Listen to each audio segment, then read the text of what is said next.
Perek Hey, Mishna Gimel. This Mishnah discusses what I'm going to call theoretical handles. Meaning a yad, a handle, the function obviously, it creates that vessel to be portable. You can move it, you could carry it with the handle. Now halachically, anything that adds to the function of the vessel, not only to make it portable, but any accessory to any vessel that helps that vessel do its job is considered a yad, a handle. And if the vessel becomes tameh, well, all those accessories, all those yados, all those handles, or even a theoretical handle becomes tameh with the vessel. And so our Mishnah is going to give us some examples. Number one, we have the ateres kira. What's an ateres kira? The crown of a kira. So look down at the picture of our kira down here. The kira is a oven that has two stoves on it. And sometimes they would build some type of crown on top of it, which was just a circular type of crown vessel that they would place on top to help insulate the vessel. Now, since the kira was hot in and of itself, because you had all the fuel inside the oven, it didn't really need this extra body to keep in the heat, and people generally didn't use it, and therefore it wasn't generally used. It's not considered a handle, it's not considered helping the function of the vessel, and therefore if the kira becomes tameh, well, the ateres kira remains tahor. It's not considered part of the vessel, it's not considered a handle. So let's read the Mishnah. Ateres kira, the crown of a kira is tahira. Is tahor. It doesn't become tameh with the kira.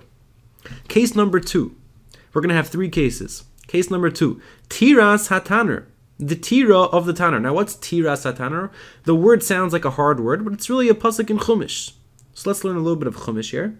Eila heim b'nei Yishmael. These are the children of Yishmael. Ve'eila shemoisam, and these are their names. B'chatzreihem, by their open cities. Uvetirosam, and by their strongholds, by their fortresses. Uvetirosam is the shirish of tiras hataner. So coming back to our Mishnah, tiras hataner, the fortress of the tanner. So look down over here at our tanner, our oven, our baking oven. And the way they would bake in those days is they would slap some pitas or lafas on the sides of the tanner, and when they were ready, they would take them out of the tanner and they would place them into these baskets here, or sort of just walls built around the tanner, and it sort of looks like a fortress right in front of a tower. Even though it's just a small tanner with some small walled-in area to keep in the bread, but they would call it the tiras tanner. And the Mishnah is going to tell us that since you need to empty out the oven to place more breads into the oven, so this basket area is helping the function of the tanner. Therefore, it's considered a yad, a theoretical handle. And if the tanner becomes tameh, well, guess what? These boards become tameh with it. So the Mishnah says, tiras hataner, the fortress of an oven, the basket, bizman shehi gevoya arba'a tfachim, so long and it's 4 tfachim tall, and therefore it's functional, because the minimal height of an oven is also 4 tfachim. If you remember, the minimal height of an oven to become susceptible to tumah, to be susceptible, is 4 tfachim tall. And therefore, the tiras hataner, which is an adjunct accessory, also needs to be that height. But if it has that height, then the Mishnah says it's mitame b'maghu v'avir. It could become tameh through touch and through its airspace. And if the tanner becomes tameh, if tumah touches it or dips into its airspace, well, then the accessories become tameh with it. Pechusa mikan, but if it's less than 4 tfachim, tahira, it's tahor, because it's not tall enough to be considered part of the vessel. However, im chibra loy, if you connect it to the oven, afilu ag shalosh avanim, even if it's resting on 3 stones. So here, if you connect these boards to the oven, even if it's a weak connection, and it will crack off if you don't place some 3 stones under it. So look under, I'll place some 3 stones, and that helps it that it won't crack off. But so long as it's connected, they would connect it with some type of tit or cement. Look how they would cement these boards. So if it's connected, then even if it's smaller than 4 tvachim, even if it's not as tall, but since it's connected, it's still considered part of the tanner. And if the tanner becomes tameh, well then the connection becomes tameh too.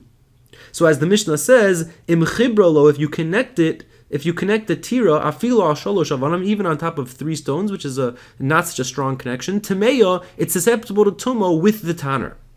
And now we have the third case of our Mishnah, and this case is a very critical case because it will help define for us what the criteria of a yad, of a theoretical yad is.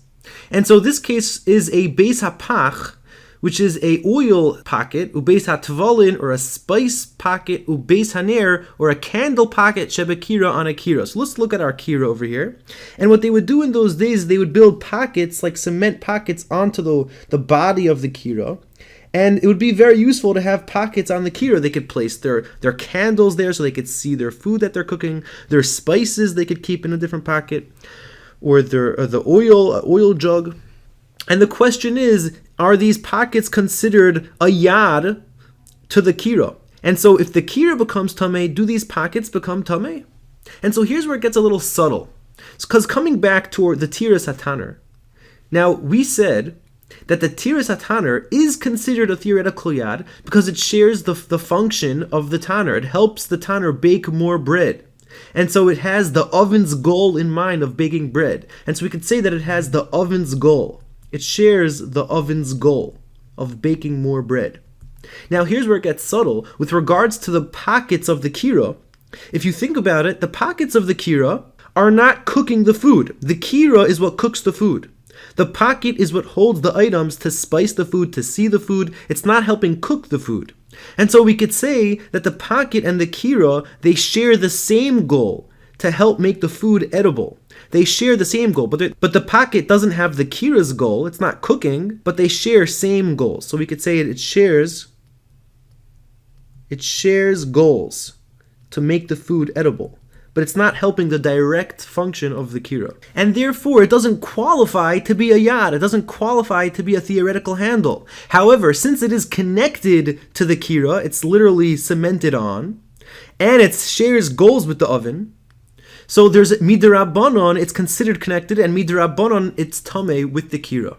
Now on top of that, since it's only tameh midrabanon, so the Rabbanon wanted to make a recognition to help make it clear that it's not tameh midaraisa. Don't burn your truma that touches these pockets. It's not tameh midaraisa. It's only tameh midrabanon. And they made a recognition that it's only when the kira becomes tameh through touch. If tuma touches the kira, then these pockets become tameh with the kira. But if the kira only became tameh because tuma dipped into its airspace and nothing touched the kira, then the pockets remain tahor. And that's just as a recognition, so everyone remembers that it's only a din midrabanon. So let's read that inside.